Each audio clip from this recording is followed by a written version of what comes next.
Bem, eu vou conversar agora com o jornalista e publicitário Francisco Cavalcante, profissionalmente conhecido como Chico da Vanguarda. Ele fundou a Vanguarda Comunicação e é um experiente marqueteiro eleitoral e político. Ultimamente, ele atuou na equipe que elegeu Hélder Barbalho e que reelegeu Randolfo Rodrigues, o senador do Amapá. Muito experiente, com muito tempo no mercado. Nós vamos conversar agora com Chico Cavalcante. Oi, Chico. É um prazer poder conversar com você. Tudo bem? Prazer, Mauro. E obrigado pelo convite. Chico, nós estamos iniciando um período eleitoral. A partir de setembro agora, nós vamos começar, inclusive, com programas na mídia eletrônica. Só que dessa vez é uma campanha diferente. É uma campanha municipal que vai eleger vereador e prefeito e é uma campanha que tem que manter o distanciamento social. Aí cresce de importância as mídias convencionais, offline, como as mídias online. E a participação do profissional eleitoral, como é o seu caso específico, profissional de marketing eleitoral, se torna cada vez maior. Você concorda com isso? Concordo. É uma eleição diferente, é uma eleição curta, é uma eleição de 45 dias, e que vai exigir o domínio das ferramentas de comunicação, talvez muito mais do que nas eleições anteriores. Especialmente porque, no caso das eleições proporcionais, no caso dos vereadores, nessa eleição não haverá coligação. Então, os mais votados serão os efetivamente eleitos. E isso dá um outro aspecto aí para essa disputa da eleição proporcional, que antes, do ponto de vista da comunicação, o contato no corpo a corpo acabava superando isso. E agora, fazer comunicação de maneira efetiva para esse candidato vai ser muito importante. Você acha que quem insistir no corpo a corpo, na campanha convencional, terá a ver diante da batalha e da guerra eletrônica que acontecerá, com certeza? Olha, Mauro, quem desprezar a importância das ferramentas de comunicação, não só das novas ferramentas de comunicação, mas das ferramentas de comunicação tradicional, e tentar substituir isso apenas pelo corpo a corpo, vai sofrer um duro revés. Porque o eleitor se acostumou a receber e a fornecer informação através dos meios digitais. E essa ferramenta que está disponível, que está democratizada, digamos assim, ela será um canal muito importante de troca de informação. E o que a comunicação de uma campanha faz, Mauro? A comunicação de uma campanha ela fornece argumentos. Na verdade, quem ganha o voto é o próprio eleitor. O eleitor, na medida em que ele se convence em votar num candidato, ele passa a ser um agente ativo daquela campanha, ou seja, ele precisa de argumentos para poder convencer os outros a votarem naquele candidato que ele escolheu. E as ferramentas de comunicação online, que estão na mão do eleitor, serão fundamentais para isso. Você acredita que aqueles que sejam mais conhecidos, sejam mais famosos no meio, levam algum tipo de vantagem? Levam mais vantagem porque se trata de uma campanha curta. E, portanto, o tempo de conhecimento, o tempo que antigamente a gente tinha uma campanha de 3 meses, tivemos a ter campanhas com 3 meses de duração. E aí era mais fácil tu percorreres o caminho entre o desconhecimento e o conhecimento. A gente já viu campanhas e candidatos desconhecidos, de repente ascendiam e venciam. Hoje, essa possibilidade, embora ela não deixe de existir, ela se torna mais difícil. Os trabalhos, naturalmente, já devem ter começado para a próxima campanha eletrônica, não? Já começaram gravações, já começaram esse tipo de serviço? Já começaram, porque a gente está com o calendário apertado, agora de 31 de agosto a 16 de setembro são as convenções, e passado o período das convenções, a campanha propriamente dita já está na rua, embora oficialmente a campanha comece no dia 27 de setembro. Você, como profissional de marketing eleitoral, você se envolve emocionalmente? Você só trabalha para aquele que você acredita? Mauro, é muito difícil trabalhar em campanha eleitoral sem acreditar nos propósitos, nas propostas que aquele candidato está levando adiante. Eu digo isso do ponto de vista pessoal, esse é o meu caso. Isso não significa que, dentre os candidatos, não possa haver mais de um que possa mobilizar a atenção ou até a preferência da gente como cidadão. Mas, na hora de fazer disso uma atividade profissional, você precisa fazer escolhas. Eu prefiro escolher para trabalhar para aqueles candidatos que apresentam proposições nas quais eu acredito. Pesquisa, qual a importância num momento como esse? Pesquisa sempre foi importante no posicionamento de uma campanha. E agora ela é mais importante ainda e ela se desdobra, na verdade, não mais em pesquisa quant e pesquisa quali, como se fazia antigamente. Ela, além dessas pesquisas, tu precisas fazer os monitoramentos e os cruzamentos de dados relacionados às ferramentas online. E isso é um outro mercado de pesquisa e é uma outra especialidade de pesquisa, porque exige um conhecimento profundo das métricas e também das ferramentas que as redes sociais usam para distribuir a mídia durante o processo de campanha. Então, a gente vai trabalhar também com pesquisas online que trabalhem o alcance e a penetração e a segmentação dessas ferramentas online. Chico, qual o método mais influente? A mídia convencional, ou chamada de offline, no caso a televisão e rádio, que tem regras a cumprir, e a mídia online, que não terá tantas regras e de difícil normalização, difícil normatização, aliás. O que você acha que é mais influente? Mauro, é difícil a gente dizer qual é a mais influente, porque vai depender da praça.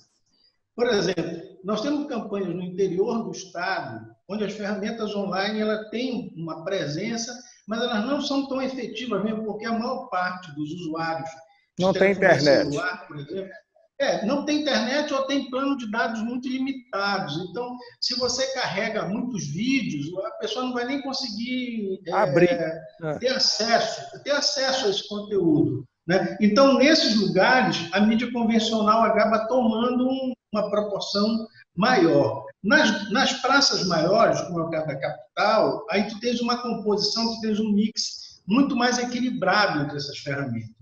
A televisão e o rádio não são desprezíveis, têm um papel, continuam tendo um peso relevante.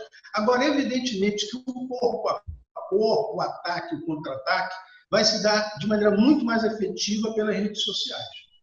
Chico, fake news, está na hora, está no momento, 45 dias. O quê? Combater imediatamente com outra fake news, não dá tempo de reclamar para a Justiça Eleitoral, o que fazer? Mauro, olha, as reclamações da Justiça Eleitoral geralmente eram respondidas com alguma demora, né? Numa eleição de 45 dias, até tu conseguires protocolar a atuação, provavelmente aquela mentira distribuída online já se multiplicou e pode se transformar em verdade se ela não for rebatida imediatamente. É preciso alertar o eleitor para o conteúdo negativo dessas mensagens, alertar o eleitor para o fator corrosivo que esse tipo de mensagem tem para a democracia, e é preciso contra-atacar imediatamente com a verdade. Contra a mentira, o melhor antídoto é a verdade. Então não é também produzir uma outra fake news contra o candidato concorrente, né? Nem pensar nisso. Não, Mauro, porque senão vai virar guerra de lama.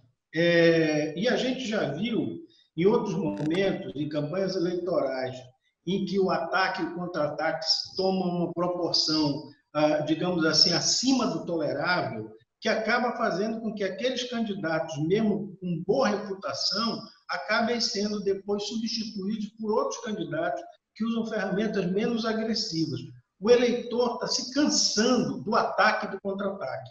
O eleitor, na verdade, o cidadão, ele está querendo a pacificação da política. Eu acho que essa mensagem ela tem que permear essa campanha de tal forma que a gente consiga neutralizar esses ataques desleais a partir de uma convergência aí de setores e de opiniões e de pessoas e de partidos que concordem em que a verdade precisa ser um instrumento de persuasão.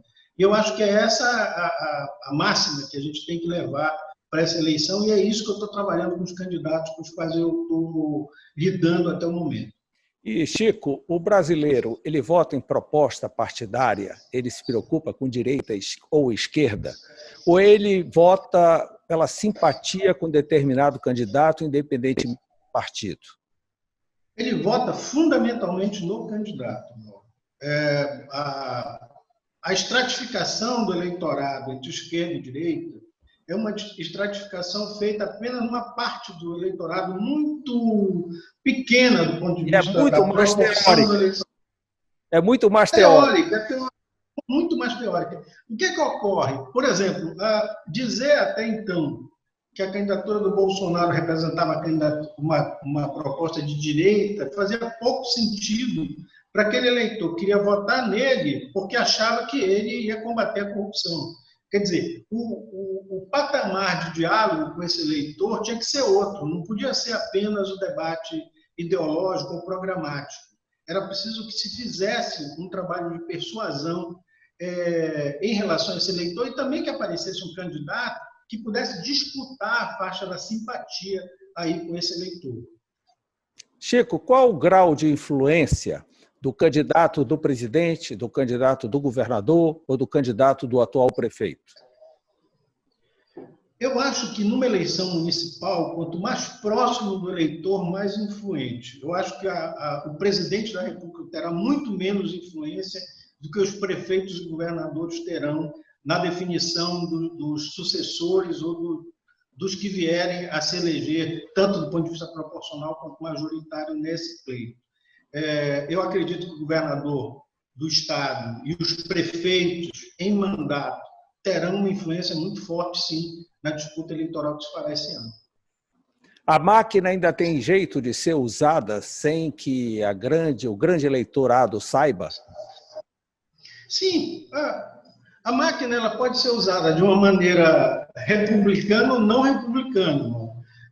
Quando ela é usada de maneira não republicana, ela corre o jeito de ser flagrada pela Justiça Eleitoral e acabar resultando em cassação de mandato, enfim.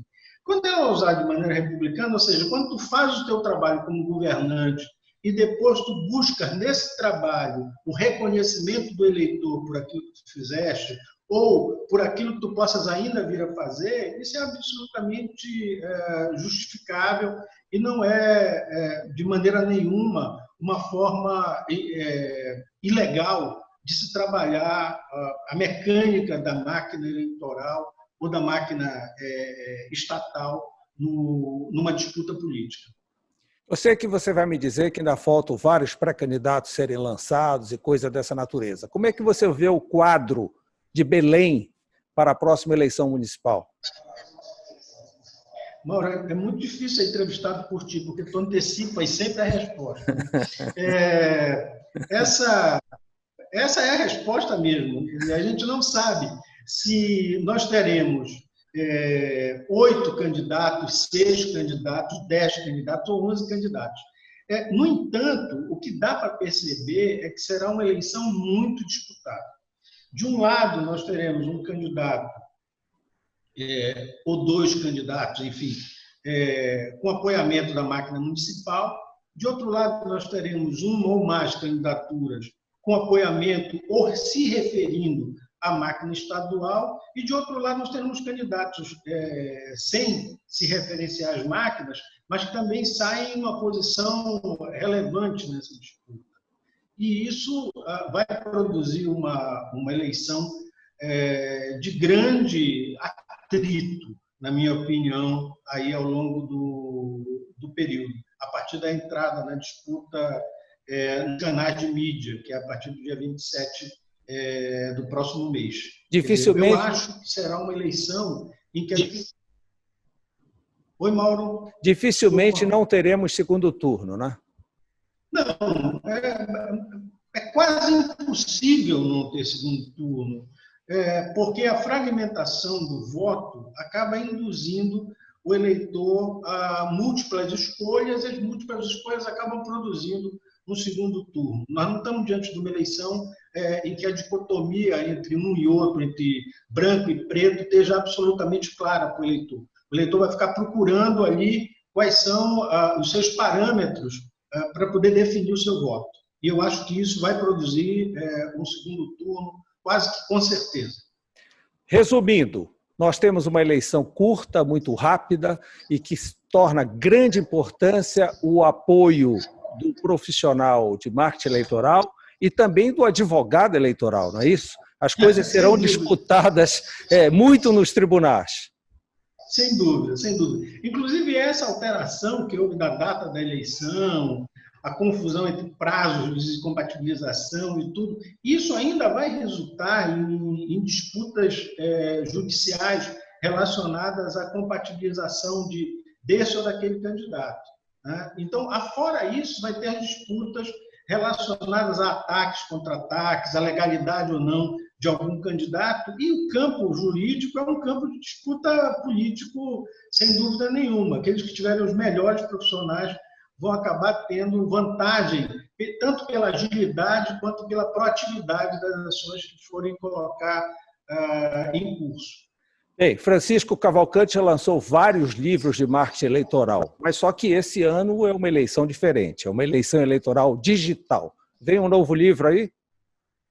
Olha, eu espero que sim, que depois dessa eleição a gente reveja os parâmetros e reescreva aquilo que a gente já escreveu. Eu tenho 60 anos de idade, Mauro, e estou na fase de aprender as coisas ainda. E eu espero que essa eleição me ensine muito daquilo que eu não sei. Eu espero aprender com ela, eu espero que o eleitor também aprenda e tire lições dela para que a gente tenha uma democracia melhor a partir de agora. Chico Cavalcante, muito obrigado por essa entrevista, por essas informações e análises. Sucesso aí na sua atividade profissional. Muito obrigado, Mauro. Obrigado pela oportunidade e tudo de bom para ti. Grande abraço.